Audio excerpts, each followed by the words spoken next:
Good morning. We're here to talk to you today about having your last will and testament in place. Legally, it's defined as a document recording the free and independent wishes of a testator. But in short, it's your opportunity to have any say in how your assets are distributed. More importantly, if you have minor children, you should have a guardian appointed for them. Basically, anyone who owns any assets. Legally, if you're older than the age of 16 and of sound mind, you can draft a will. But if you own any assets or you have children, please make sure that you have a will in place.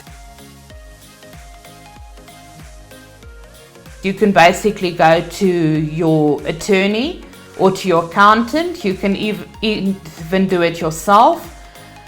But there are many pitfalls that can invalidate your will or invalidate an inheritance under your will. So unless you have the knowledge, that is something I would suggest you avoid.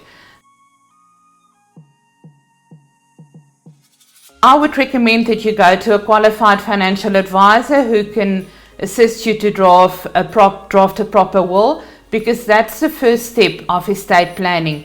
It's also very important that a liquidity analysis is done at that point to ensure that there is cash in the estate to cover the estate costs. Otherwise, assets might have to be sold to cover the costs. It's very important that we encourage people to have their will in place. According to the Fiduciary Institute, more than 60% of South Africans don't have a will. That means that should you pass away without a will, you will have no say about how your assets will be distributed. During your lifetime, you are 100% in control of your estate. But when you pass away, that's no longer the case. So having a will in place is your last opportunity to have any say. Also, if you die intestate, it can take a very long time to wind up an intestate estate, and no assets can be distributed until all the rules of intestate succession have been followed. That means that no one will be able to inherit anything until the proper process was finalized. That can cause a lot of unpleasant situations and inconvenience for the people you leave behind. And also the wrong people may inherit. Any wishes you express during your lifetime cannot be adhered to unless they are contained in your last will and testament. A person by the name of Shapiro is on record as saying that everyone has a will. Either you draft one yourself or the state will one draft for you using the rules of intestate succession. It's important in your will that if you have minor children, you nominate a guardian. It's also important that you revoke all previous wills, codicils, and any testamentary writings and declare that will as your last will and testament. Your will should be simple and straightforward. It's not cool to try and rule the people you leave behind from the grave. It should also be practical. Your assets cannot always be sold in poor market conditions, so don't make that an absolute rule.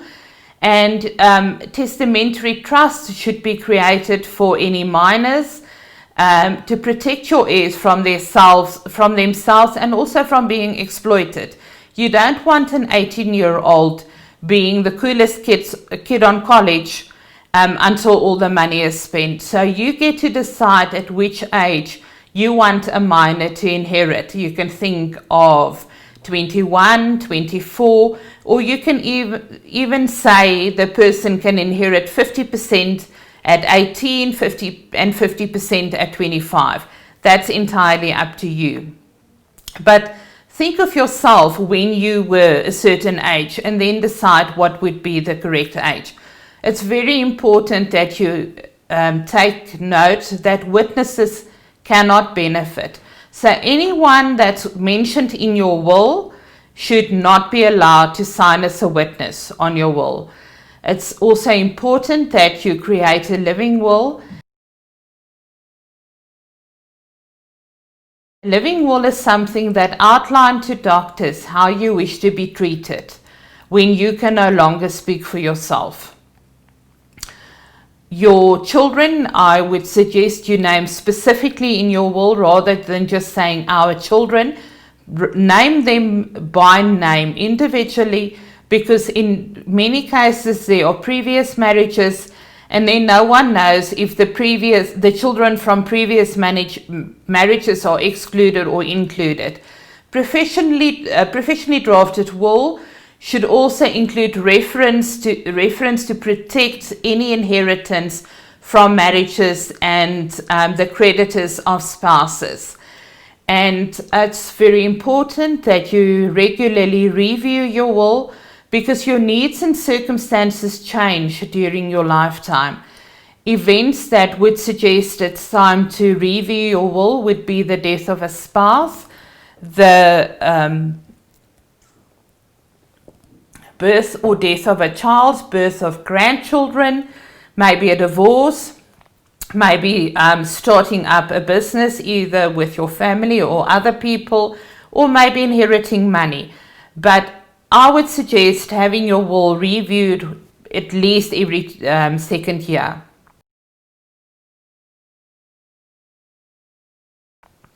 At Sanlam, for a nominal safe custody fee, we offer you free safekeeping, free annual review of your will, and a free living will. We also give you a 5% discount on executors' fees on estates exceeding 950,000. And we give you electronic storage of 3 official documents, which is very important. Those can be things like a title deed, a trust deed, your ANC contract, etc. That's important, guys, because when you pass away, your will has to be lodged with the Master of the Supreme Court within 2 weeks. And if your family cannot locate your will, that becomes a really difficult situation.